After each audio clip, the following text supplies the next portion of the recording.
Tous, public et membres du jury, de nous avoir emmenés avec ferveur en finale.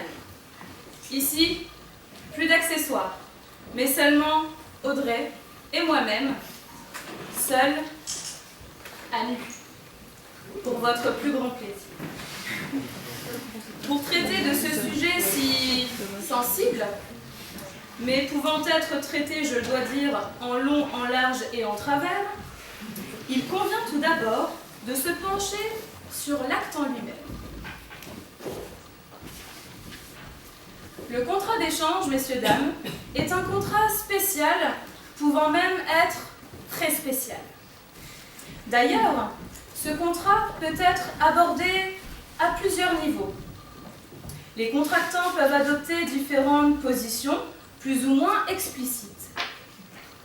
Tout d'abord, ce contrat peut être un contrat conclu entre deux particuliers, mais il peut également faire l'objet d'un contrat entre deux professionnels. Tout d'abord, concernant le premier contrat, le contrat de particulier à particulier. Imaginons donc un contrat entre, prenons des noms au hasard, un contrat entre Jackie et Michel. Donc, Jackie et Michel vont, par un échange de consentement, s'offrir la jouissance réciproque d'une chose dont chacun en détient la propriété. Il peut s'agir d'un canard vibrant contre une photo dédicacée de Francis Holm, mais également d'une boule de pétanque contre un gros cochonnet. Avant d'aller plus loin dans le contrat d'échange, il convient de revenir tout d'abord sur le consentement. Celui-ci doit évidemment être éclairé. Que cela soit par le prisme d'une caméra ou que celui-ci se fasse par le faisceau lumineux d'une lune généreuse. Ce qui compte finalement, c'est que partenaire particulier trouve partenaire particulier.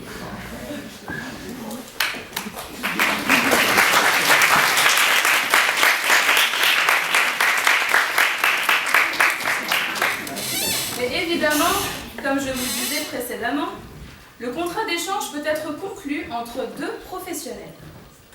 Dans ce cas, l'obligation de résultat est bien plus dure.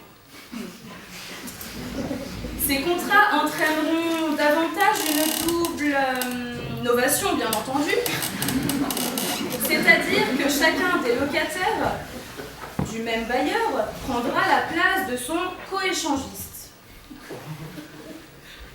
Par comparaison en droit de la propriété, l'achat et la location par plusieurs propriétaires est très tendance. Certains ont des préférences et d'autres sont même ouverts à tout. Mais ce qui les réunit, c'est qu'ils sont surtout à la recherche de la jouissance. En tout état de cause, il ne faut pas confondre le contrat d'échange avec le contrat de louage. Prenons l'exemple, encore une fois à tout hasard, de la société Clara M, professionnelle de son état, qui a pour habitude de louer certains de ses services.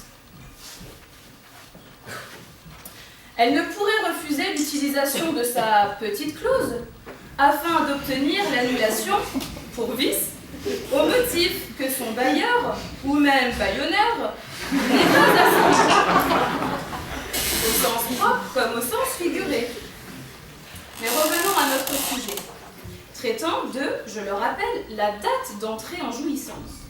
Mesdames, vous serez d'accord avec moi, ce rendez-vous n'a pas de date certaine et parfois, il est même inexistant. Néanmoins, cette date peut coïncider au premier date, d'après son sens anglais. Et oui, un date est un rendez-vous galant entre deux personnes souhaitant conclure un contrat à court ou long terme. En tout état de cause, plus c'est long, mieux c'est. À voir vos mines réjouies, on peut supposer deux choses. Vous reconnaissez la qualité de notre intervention à sa juste valeur, sans avoir besoin de verser soute. Ou alors, vous êtes des échangeurs, voire des échangistes heureux. L'entrée en jouissance, je suppose que tout le monde en a déjà fait l'expérience. Tout d'abord, une petite introduction. Rassurez-vous, messieurs, ça ne fera pas mal, bien au contraire.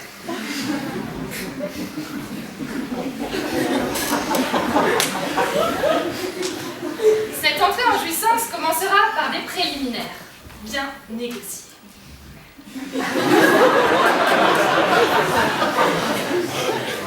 Cela se fera entre deux parties consentantes. Imaginez-vous, plantons le décor contractuel. Une petite rencontre entre un homme et une femme, totalement au hasard, je pourrais dire Marquis d'Orsel. Leurs regards langoureux se croisent, c'est le coup de foudre, comme dans le film de Lelouch. Shabadabada, shabadabada. C'est à partir de là qu'ils se cherchent, qu'ils se provoquent, mais très vite, ils passent à l'exécution. Il est vrai que de nos jours, les choses vont très vite. Sacré patate, hein? Plus personne n'attend le mariage. Ce contrat plan-plan mériterait d'être abrogé ou d'être mis pour un plan A3. Et là, c'est la quête du Graal. Mais pour ces deux valeureux chevaliers, le chemin est dur. Enfin, pour monsieur du moins. Force de constater que deux personnes ne se suffisent pas toujours à elles-mêmes pour atteindre le point G, enfin le point G pour j'ai la dalle, j'en veux plus.